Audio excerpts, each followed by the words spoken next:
दोस्तों आज हम करने वाले हैं सोल लैंड 2 के एपिसोड 260 को फुल एक्सप्लेन। अगर आपने अभी तक इसके पिछले पार्ट को नहीं देखा है तो एक बार देख लेना, वो सभी चैनल पर अवेलेबल है।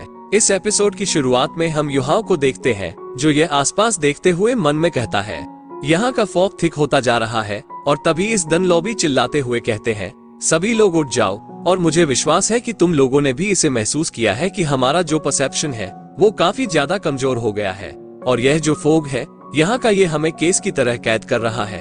तो अगर हम यहाँ से जल्दी बाहर नहीं निकले तो हम सभी ही काफी बड़ी मुसीबत में पड़ सकते हैं और सिचुएशन बद से बदतर हो सकती है। और तभी कोई शैन से पूछता है तो क्या हम उड़ नहीं सकते हैं?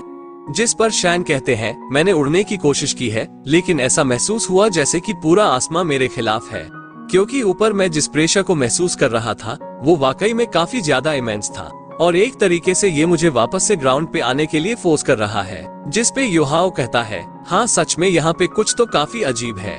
तो फिर हमने जब पहले इसकी जांच पड़ताल की थी तब हमें कुछ भी पता क्यों नहीं चला? जिस पर शैन विचार करते हुए कहते हैं ऐसा दिखता है कि यह एक मिस्टीरियस फोर्स से कवर हो रखा है, यहाँ तक कि ये चीज ग्राउंड पे अलग ही दिखती है और मैंने इसे कंट्रोल करने की भी कोशिश की लेकिन इससे कुछ काम नहीं बना। और यह बिल्कुल ऐसा है जैसे कि हम अनब्रेकेबल केज के अंदर फंस गए हैं। तो अगर तुम लोगों के पास कोई आइडिया है तो तुम लोग कह सकते हो। तो एक बंदा आगे आते हुए कहता है एल्डर शैन हम लोग ग्रुप्स के अंदर बच सकते हैं क्योंकि यह जगह काफी हद तक एक भूलभुलैया के जैसी है। तो अगर हम कई सारे ग्रुप्स के अंदर बढ़ जाते हैं तो हम में से किसी ना किसी को निश्चित रूप से एग्जिट मिल ही जाएगा।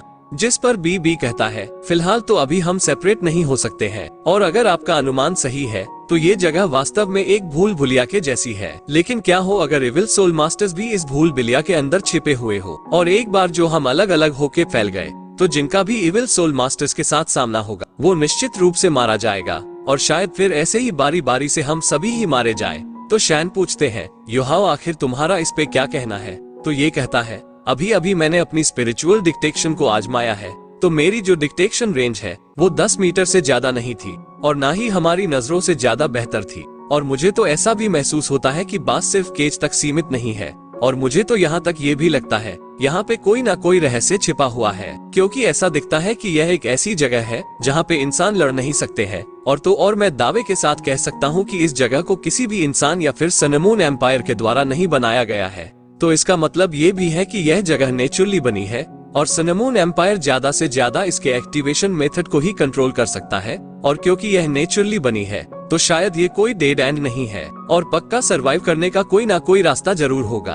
और रही बात ग्रुप्स में बंटने की तो मैं सीनियर ब्रदर की बात से सहमत हूँ, क्योंकि हम सभी ही एक ही दिशा में मूव कर रहे हैं तो इस चीज से कोई भी फर्क नहीं पड़ता है कि अगर हम वापस से एक ही जगह पर लौट के आ जाते हैं।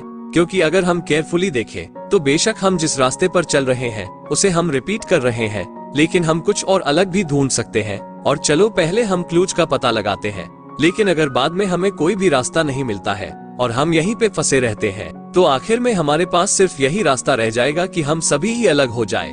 और तभी शैन कहते हैं चलो सभी लोग कुछ ना कुछ पहले खा लो, और रही बात तुम्हारी तो तुम मेरे साथ आओ, मुझे तुमसे कुछ पूछना है। और फिर शैन युहाओ को कोपचे में ले जाकर कहते हैं आखिर तुम्हारी रिकवरी कैसी है?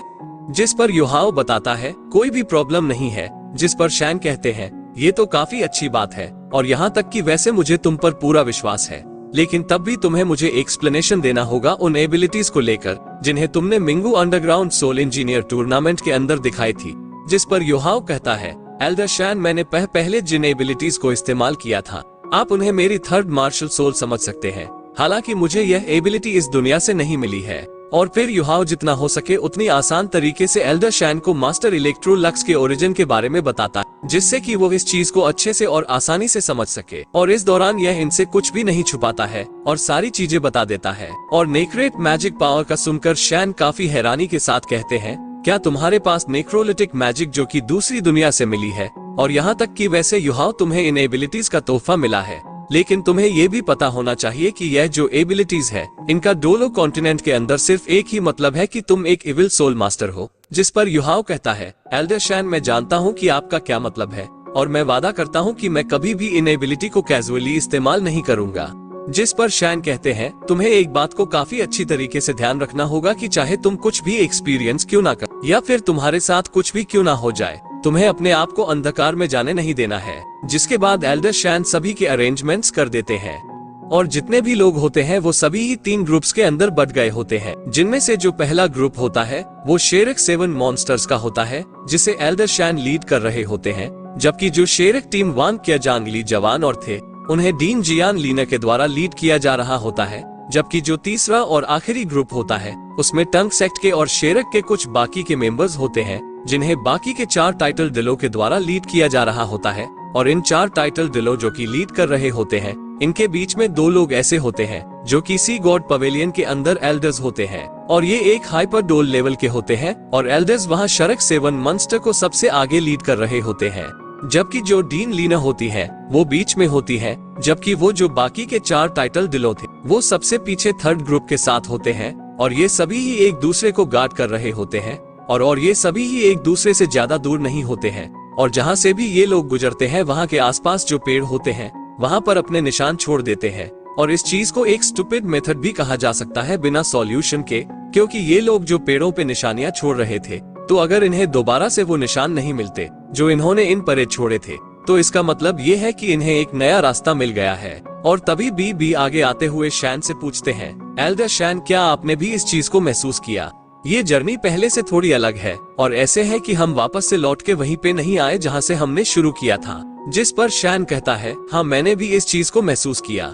जिसके बाद ये लोग वापस से ऐसे ही लगातार आगे बढ़ते रहते हैं, और ऐसे लगातार आगे बढ़ते हुए 1 और घंटा बीत जाता है, और एल्डर्स वान सुनिश्चित करते हैं कि ये लोग वास्तव में अपनी शुरुआती जगह पर लौट के नहीं आ रहे हैं। और इस पूरी जर्नी के दौरान इन्होंने एक बार भी किसी भी चीज को रिपीट होते हुए नहीं देखा है, और यहाँ तक कि इन लोगों ने जो निशानियां छोड़ी थी उनमें से एक भी इन्हें नहीं मिली। और इस समय ऐसा देख रहा होता है जैसे कि आधा दिन बीत गया हो, मतलब कि दोपहर हो गई हो। और इतने थिक फॉग की वजह से आसपास का जो वातावरण था वो काफी ज्यादा धुला हो जाता है। इसलिए एल्डर शैन सभी लोगों को रेस्ट करने का ऑर्डर देते हैं। और जब ये सभी लोग रेस्ट कर रहे होते हैं तब शैन कहते हैं, अगर हम कैलकुलेट करें वेस्ट माउंटेन के एरिया के हिसाब से और हमारी जो ट्रेवल करने की अभी स्पीड है, तो यहाँ तक कि वैसे अगर हम ज्यादा तेज भी नहीं चल रहे हैं, तो जब तक कि हम वापस से लौट के एक ही जगह पे नहीं आते हैं, तो हम ज्यादा से ज्यादा 1 दिन में इसके बाहर निकल जाएंगे।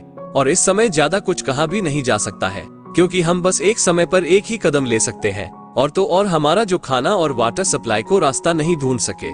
और शैन आगे कुछ भी कहता, अचानक से इनके काफी तगड़े वाले होश उड़ जाते हैं, और ये कहते हैं, आखिर वो क्या है? हम देखते हैं कि यहाँ पे एक गोल्डन लाइट अपीयर हो गई होती है, जो कि इन सभी को ही चारों तरफ से कवर कर लेती है। तो इस चीज को देख के शैन भी काफी ज्यादा हैरान होते हैं, और ये चिल्लाते हुए कहते हैं, सभी लोग एक दूसरे के हाथों को थाम लो और एक दूसरे से अलग मत होना, और कुछ भी क्यों ना हो तुम लोग हरदम तैयार रहना। और इतना कह के शैन हैरान परेशान होते हुए मन में कहते हैं, इस अजीब सी लाइट ने तो एक ही बार में हम सभी को ट्रैप कर लिया है, और इसकी जो पावर है वो मुझसे कहीं ज्यादा है। और फिर हम देखते हैं ये जो गोल्डन लाइट होती है ये सभी को उड़ा के एक जगह पे लेके आने लगती है। और इस जगह को देखकर ये लोग काफी हैरानी के साथ कहते हैं, आखिर ये जगह कैसी है?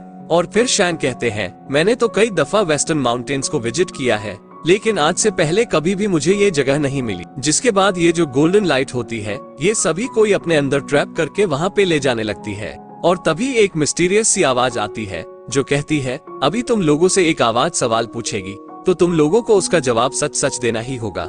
और एक बारी जो तुमने झूठ बोला तो तुम लोगों की जिंदगी खतरे में आ जाएगी, खासकर तब जब बात इमोशंस की हो, तो भूल के भी कभी झूठ मत बोलना।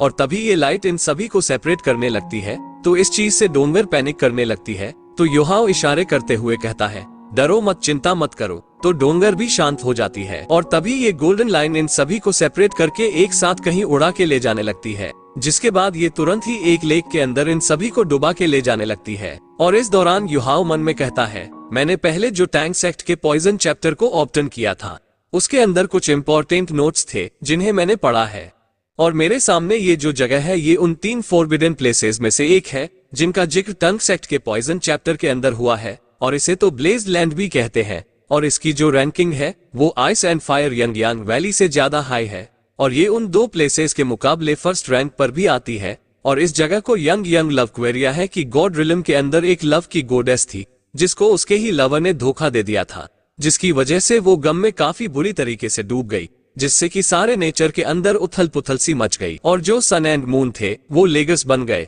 क्योंकि इसके लवर ने इसे धोखा दिया था। और ये जो गॉडेस ऑफ लव है ये सच में उन लोगों से काफी ज्यादा नफरत करती है जो कि अपने प्यार को धोखा देते हैं और सिर्फ वही लोग ही इस जगह से जिंदा बाहर जा सकते हैं जो कि एक दूसरे से एकदम सच्चा वाला प्यार करते हो, और यहाँ तक कि उन्हें तो इससे बेनिफिट्स भी मिल सकते हैं। लेकिन अगर कोई यहाँ पे किसी को झूठ बोलेगा या फिर चीट करेगा तो उसे काफी गंभीर रूप से सजा दी जाएगी। और तभी हम देखते हैं कि यहाँ पे एक फॉर्मेशन सर्कल बन गया होता है जिसे चारों तरफ से कई सारे प्लेटफॉर्म्स ने घेरा होता है, और हर एक प्लेटफॉर्म के गोल्डन बैरियर के अंदर और हर एक बैरियर के अंदर टंग सेक्ट की तरफ से या फिर श्रेक की तरफ से एक बंदा या फिर बंदी खड़ी होती है, और यह आवाज कहती है हेवन एंड अर्थ तुमसे तुम्हारे प्यार के बारे में पूछेगा। और ये जो हॉट फेल्ट एडवेंचर है ये शुरू होता है। और तभी युहाओ भी अपने आप को शांत करते हुए मन में कहता है मुझे शांत रहना होगा और मैं अभी के अभी ही अपनी स्पिरिचुअल पावर को इस्तेमाल करूंगा, और सभी लोग ही डेफिनेटली मेरे ऑर्डर्स को सुनेंगे। और तभी ये मिस्टीरियस पर्सन इस लड़की से पूछता है क्या तुम्हारा कोई लवर है, जिस पर ये लड़की कोई भी जवाब नहीं देती। तो यह आवाज वापस से कहती है अगर तुमने 3 बारी के अंदर जवाब नहीं दिया तो तुम्हें मौत की सजा दी जाएगी। और इसी के साथ हमारा ये एपिसोड भी यहीं पे एंड होता है। अगर आप लोगों को वीडियो अच्छा लगा हो तो प्लीज चैनल को सब्सक्राइब और वीडियो को लाइक करना ना भूलें।